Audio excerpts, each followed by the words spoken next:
Hello, everyone, and welcome. Let's talk about a puzzle that has some really crucial lessons for India's governance challenges.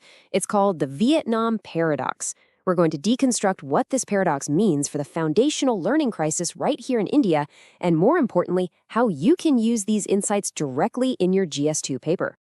All right, so here's our plan. First, we'll unpack this Vietnam paradox. Then, we'll pivot to what's happening in India, the learning crisis itself.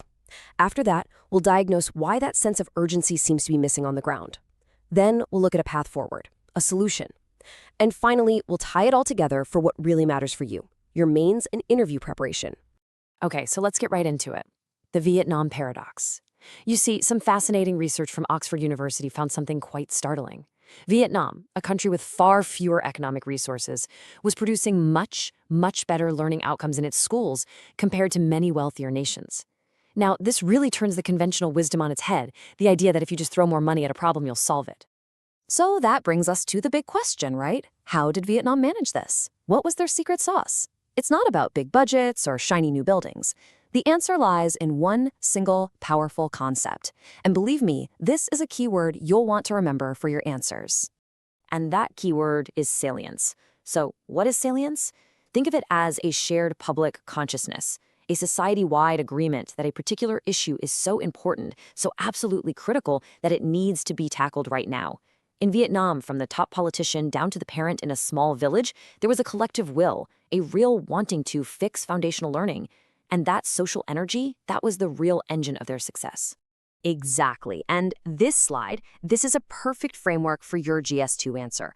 On one hand, you have Vietnam. High salience leads to that wanting to, which drives improved outcomes. Simple. On the other hand, you have India. We have high policy intent, fantastic policies on paper, but that wanting to is missing at the field level, and the result? Stagnant outcomes. This gap is the absolute crux of the issue. So now, let's bring this lens and apply it directly to the Indian context. And it's really important to state this up front.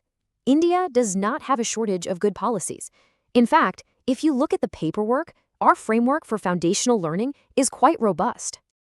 Absolutely. Just look at the initiatives we have. We've got the National Education Policy 2020. We have the Nipun Bharat mission, which is laser-focused on these foundational skills. Even the Prime Minister has spoken about the importance of shifting from learning to read to reading to learn. So the administrative and financial resources have been mobilized. The intent, at least from the top, is crystal clear. But here's the problem. This is the classic governance challenge you read about. The implementation gap. All this strong intent, all this push from the national level, it just doesn't seem to be translating into real action on the ground. The urgency kind of fizzles out as it moves from the central government to the state, to the district, and finally to the school itself. And this is what that looks like in reality. Imagine a school management committee meeting in a village. What are they discussing? Usually it's the visible things, the state of the school building, the need for a new boundary wall, issues with midday meals or the toilets. But the most fundamental question, the invisible crisis. Hey, can our children in this school actually read a simple paragraph? That question often gets lost. Which leads us to the analytical core of this discussion. Why? Why is this salience, this urgent collective drive, missing in our context? Let's break down the specific governance failures that are causing this. So there are 5 key factors at play here. First, the problem is intangible. You can't see learning the way you can see a new classroom. Second, power asymmetries mean that parents often don't feel empowered to demand better learning outcomes from the system. Third, even officials don't always grasp the massive scale of the problem. Fourth, there's a disconnect in responsibility. Many feel it's just the government's job. And finally, all of this leads to a kind of systemic fatalism, a feeling that nothing can really change. You know, there's an anecdote from the source article that just perfectly illustrates this point about the under-recognized scale. A senior official in Dadra and Nagar Haveli and Daman and Diu was presented with data showing that about a third of Class 5 students couldn't read fluently. His immediate reaction was just pure shock. He said, "What do you mean 35% of children still cannot read?" It just goes to show how even well-meaning, dedicated officers might not be aware of the real situation. Okay, so we've spent some time diagnosing the problem in detail. Now, let's shift gears and focus on the solutions.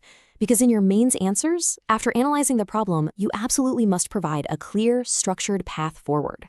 And the solution here is a really practical three-step strategy. Step 1, make the invisible visible. Use data from large-scale assessments to force learning outcomes into the center of every policy discussion. Step 2, demonstrate success. Show that change is possible with proven low-cost models like the teaching at the right level approach. And step 3, which is the most important, you have to actively build salience. And you do that by creating opportunities for parents and officials to see the problem with their own eyes. Exactly. The entire path forward is about creating a situation where it becomes impossible to ignore the problem. Think about it. When a parent sits with their own child and sees them struggle to read a simple sentence, it's no longer just a statistic in a report. It becomes personal. It becomes urgent. This is how you build that bottom-up pressure that is essential for real, lasting change. All right, now for the most crucial part of our discussion. Let's connect all these dots directly to your exam. How do you take this entire analysis and weaponize it, so to speak, for high-scoring answers in GS2 and for your interview? Okay, look at this table. This is your toolkit. When you're writing about the role of civil services, you talk about their role in creating salience. The policy implementation gap is a classic concept you can use for any question on governance, transparency, and accountability. When the question is about welfare schemes, you can bring in the angle of power asymmetries.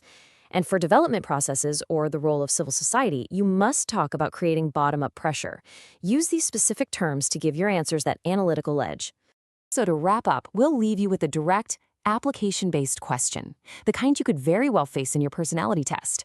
As a district collector, what would be the first 3 concrete, actionable steps you take to build salience for foundational learning in your district? Think about everything we've discussed today. Thank you for joining us, and we wish you the very best in your preparation.